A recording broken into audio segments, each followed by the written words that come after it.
তো বন্ধুরা রান্নাঘরে চলে এসেছি রান্না করতে। তো চলো, অনেকদিন কিন্তু আমরা চিকেন খাইনি, কারণ আমার জায়ের ছেলে পক্স হয়েছিল বলে আমাদের খেতে নেই, খাইনি। এখানে আছে মাংস, এখানে আছে গিলে মিটে, এটা হবে কষা, এটা হবে ঝোল আজ দিয়ে। আর ভাত হয়ে গেছে, পেঁয়াজ কেটে নিয়েছি, এখানে এখানে সব মশলা করে নিয়েছি।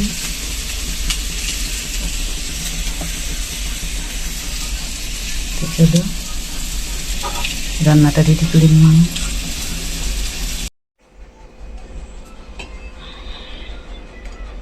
শুভ দুপুর বন্ধুরা, দুপুরবেলা আমরা রান্নাবান্না কমপ্লিট করে নিয়ে চলে এসেছি। তো চলো কি রান্না করেছি না করেছি দেখতে থাকো।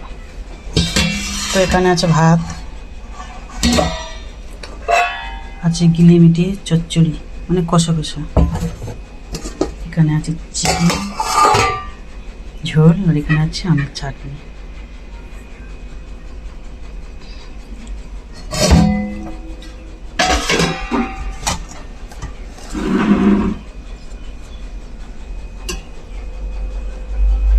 তো আমার আজকে দুপুরে